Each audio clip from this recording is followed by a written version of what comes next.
Hello everyone, welcome to all of you on my YouTube channel plus English. मैं हूं श्रद्धा खंडेलवाल और आज मैं आपके लिए लेकर आई हूं क्वेश्चन आंसर, जो कि है हमारी पोम डस्ट ऑफ स्नो, जिसे लिखा है रॉबर्ट फ्रॉस्ट जी ने। ठीक है, तो चलिए शुरू करते हैं। क्वेश्चन नंबर 1 है, what is a dust of snow. Dust of snow क्या है? व्हाट डज द पोएट से है? चेंज हिज मूड, पोएट का मूड किसने चेंज किया? How has the poets mood change, और किस प्रकार से पोएट का मूड चेंज होता है? Dust of snow are fine particles of snow.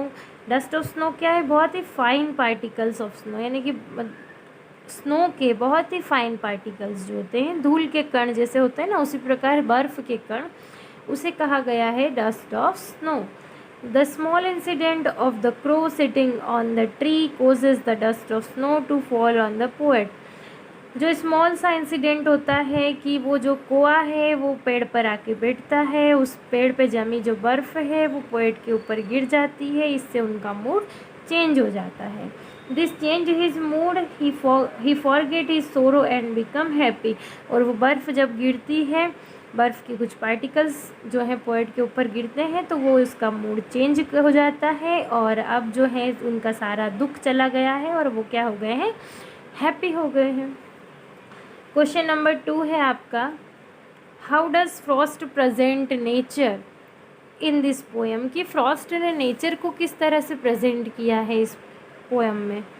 The following question में help you to think of an answer. जो फॉलोइंग क्वेश्चन है वो आपकी मदद करेंगे सोचने के लिए कि क्या आंसर होना चाहिए। जैसे कि हमसे पहला क्वेश्चन पूछा गया है, what are the birds that are usually named in poems. देखिए, बहुत सारी पोम्स है, देखी होगी आपने, पढ़ी होगी, लेकिन उनमें जो है ब्यूटीफुल ब्यूटीफुल बर्ड्स जो हैं पोएट के द्वारा लिए जाते हैं।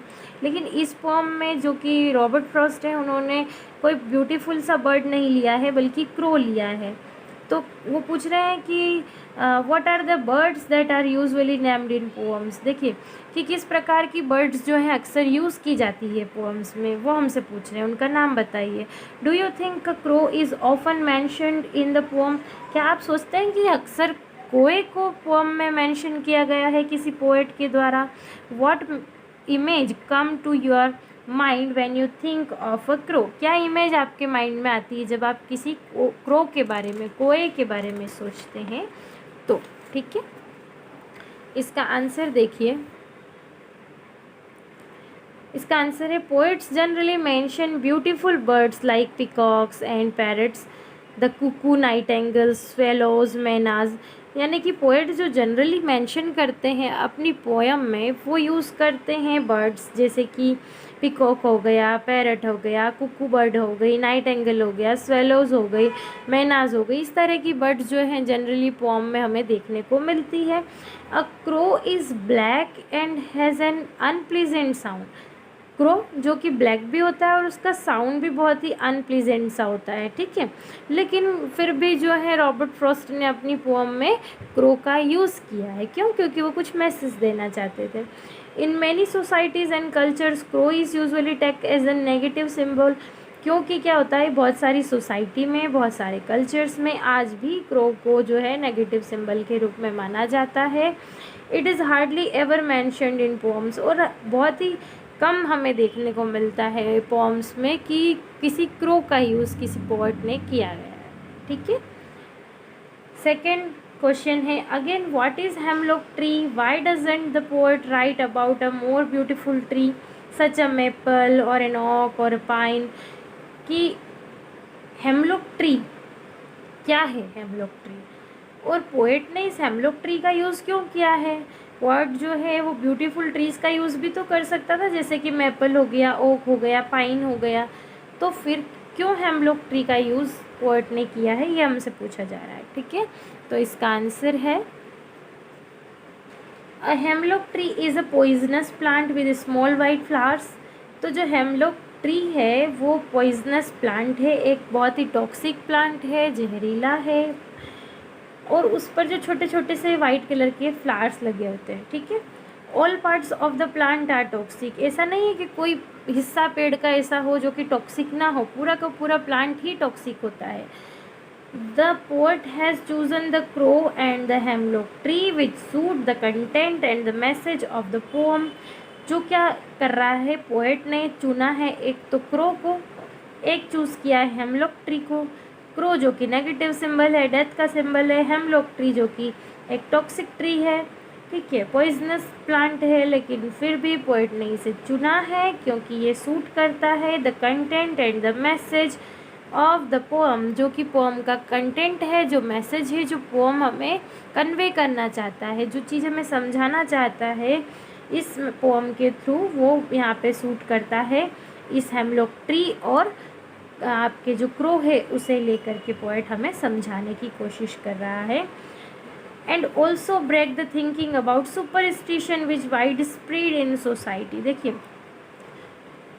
क्या करना चाह रहे हैं पोएट, हेमलॉक ट्री को और क्रो का यूज़ कर रहे हैं जो कि बहुत ही सूटेबल है इस मैसेज को कन्वे करने के लिए, क्योंकि ये क्या कर रहा है, सुपरस्टिशन जो कि फैला हुआ है हमारी सोसाइटी में उसे ब्रेक करने की कोशिश यहाँ पे की गई है हेमलॉक ट्री और क्रो को एज अ सिंबल यूज़ करके बाय द रॉबर्ट फ्रॉस्ट, ठीक है, रॉबर्ट फ्रॉस्ट के द्वारा। तो क्यों यूज़ करा था उन्होंने हेमलॉक ट्री को, क्यों, क्योंकि वो एक पॉइजनस प्लांट है, ठीक है, एक टॉक्सिक प्लांट है, लेकिन फिर भी नेचर तो नेचर ही है, नेचर हमेशा हमें जॉय ही देगा, ठीक है। और एक और जो चीज़ कन्वे करना चाहते थे, मैसेज कन्वे करना चाहते थे, वो ये कि उसे आप नेगेटिव सिंबल के रूप में ना लें, ये एक नेचर है, नेचर की ऑब्जेक्ट है, तो ये हमेशा हमें जॉय ही देगा, ठीक है। इस तरह से पोएट हमें समझाना चाह रहे हैं। क्वेश्चन नंबर आपका 3 है, What do the crow and the hemlock represent, joy और sorrow? क्रो और हेमलॉक क्या रिप्रेजेंट करते हैं, जॉय को और सोरो को, किस चीज़ को रिप्रेजेंट करते हैं? What does the dust of snow that the crow shakes off a hemlock tree stand for? और डस्ट ऑफ स्नो के बारे में यहाँ पे क्या बताया गया है कि जो हेमलॉक ट्री पर से गिर जाती है पोएट के ऊपर, और इस स्नो के बारे में क्या बताया गया है, ठीक है। आंसर है the crow and the hemlock represent सोरो। वैसे तो क्या होता है कि इन्हें दोनों को नेगेटिव सिंबल के रूप में यूज़ किया गया है, चाहे वो क्रो हो या चाहे वो आपका हेमलॉक ट्री हो, दोनों को ही नेगेटिव सिंबल के रूप में यूज़ किया गया है। The dust of snow flakes contrast with the sorrowful mood of the poet and acts as a catalyst of lift his spirits up. लेकिन क्या होता है, जो डस्ट ऑफ स्नो है वो क्या करती है कि पोएट का मूड चेंज कर देती है, जो वो सोरोफुल मूड में था और उस मूड को उस मूड से उसको बाहर लेकर आ जाती है, और अब जो है वो अपनी स्पिरिट्स बिल्डअप कर चुका है और फिर से जो है कुछ क्रिएटिव करेगा, तो उसका जो पूरा दिन था जो कि रिग्रेट में बीतता, ठीक है, तो वो जो है बच गया उससे, और इस हेमलॉक ट्री के कारण और क्रो के कारण जो डस्ट ऑफ स्नो उनके ऊपर गिरती है पोएट के ऊपर, उससे उनका मूड हैप्पी हो जाता है, ठीक है। क्वेश्चन नंबर 3 है, have there been times when you felt depressed or hopeless? क्या एक ऐसा समय आपके जीवन में आया है जब आप डिप्रेस हो गए हो, चिंतित हो गए हो, होपलेस हो गए हो, यानी कि कुछ आशा नहीं रही हो? Have you experienced a similar moment that change your mood that day? क्या आपको एक ऐसा मोमेंट याद है कि जिसने आपका मूड चेंज कर दिया हो, ठीक है, कोई ऐसा मोमेंट याद है कि आप जब डिप्रेस थे, होपलेस थे, लेकिन कोई ऐसी चीज़ आई जिसने आपका मूड चेंज कर दिया? देखिए इसमें जो है आपको अपने हिसाब से क्वेश्चन का आंसर देना है, क्योंकि आप लिख भी सकते हैं ऐसा कोई ना कोई इंसिडेंट आपके साथ हुआ होगा जब आपका मूड ख़राब हो और कुछ ऐसी चीज़ सामने आ गई हो जिससे कि आपका मूड अच्छा हो गया हो, ठीक है। लेकिन फिर भी मैंने आपके लिए यहाँ पे एक आंसर लिख दिया है, अगर आप ये लिखना चाहें तो ये लिख दीजिए, वरना एक आप अपने से भी बनाइए, इससे आपको भी समझ में आएगा, ठीक है, और आंसर लिखना भी सीख जाएंगे। देखिए यहाँ पे लिखा है, everybody passes through periods of depression and helplessness. हर कोई जो है गुजरता है इन चीज़ों से, एक ऐसा समय हर एक के जीवन में आता है जब वो डिप्रेस हो जाता है, हेल्पलेस हो जाता है, होपलेस हो जाता है। And I have also faced such situation, मेरे साथ भी वो सिचुएशन हुई थी। Once I had a quarrel with my elder brother, एक बार क्या होता है कि मेरा मेरे बड़े भाई के साथ झगड़ा हो गया है। ही slapped me and I was very unhappy. उसने मुझे जो है चांटा मारा और मैं दुखी हो गया।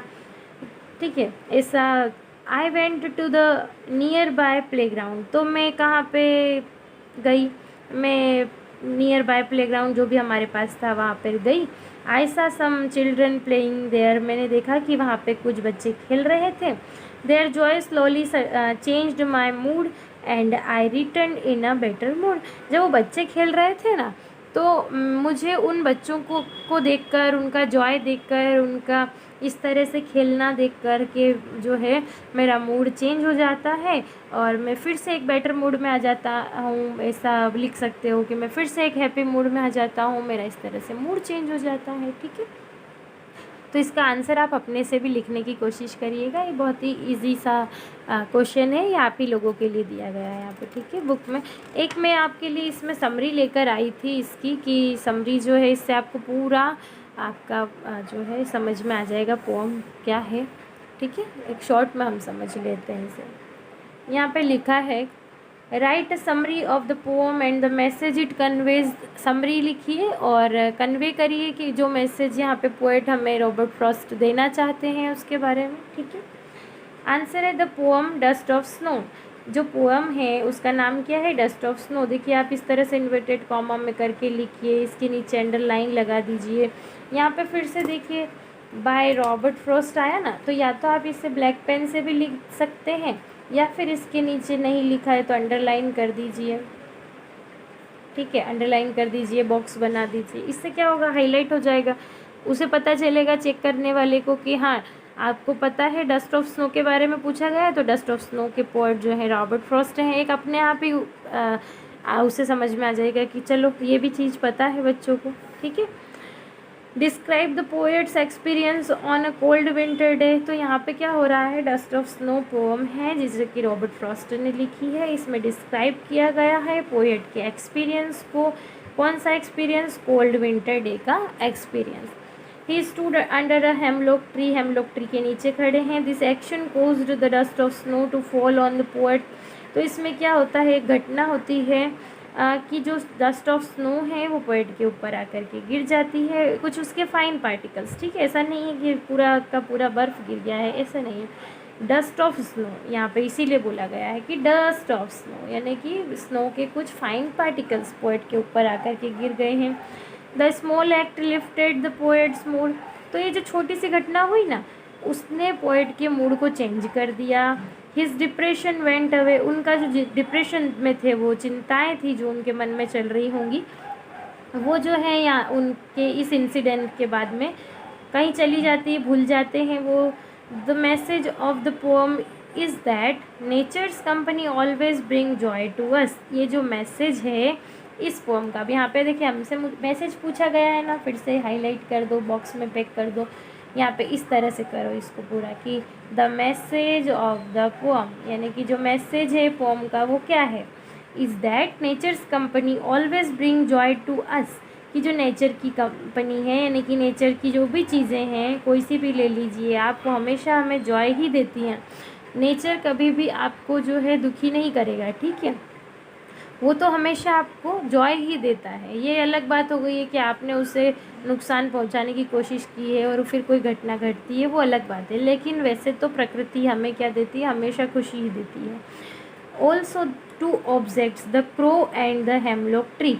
ऑल्सो ये जो टू ऑब्जेक्ट लिए हैं पोएट ने इस पोम में, जैसे कि एक तो लिया है क्रो, ठीक है, एक लिया है क्रो, दूसरा लिया है hemlock tree, which the poet has used are not really beautiful। ना तो ये दोनों beautiful हैं and not poet's favorite choice। ऐसा भी नहीं है कि poet के फेवरेट चीज़ें हैं ये क्रो और हेमलॉक ट्री, ऐसा भी नहीं है, ना ही ये बहुत ब्यूटीफुल है, लेकिन फिर भी पोएट ने इसे इनमें इस पोम में लिया है। Here they play an important role. क्यों, क्योंकि यहाँ पे ये दोनों चीज़ें जो हैं क्रो और हेमलॉक ट्री एक इम्पॉर्टेंट रोल निभा रहे हैं, प्ले कर रहे हैं, which gives the message that no object of nature is without some use or purpose. कि नेचर का कोई भी ऑब्जेक्ट ऐसा नहीं है। नेचर जो है हमेशा आपको जॉय ही देगा, और कोई भी चीज़ ऐसी नहीं होती नेचर की जो आपको जो है नुकसान पहुंचाए। तो ये एक समरी हो गई है यहाँ पे हमारी कंप्लीट, और सारे क्वेश्चन आंसर मैंने करवा दिए हैं। तो आपको इससे भी इसमें कोई डाउट हो तो प्लीज़ कमेंट बॉक्स में ज़रूर बताइएगा, और मिलते हैं हमारे नेक्स्ट वीडियो में, जिसमें हम हमारी अगली पोम रॉबर्ट फ्रॉस्ट द्वारा ही लिखी गई फायर एंड आइस को कवर करेंगे। तो मिलते हैं नेक्स्ट वीडियो में। Please like share.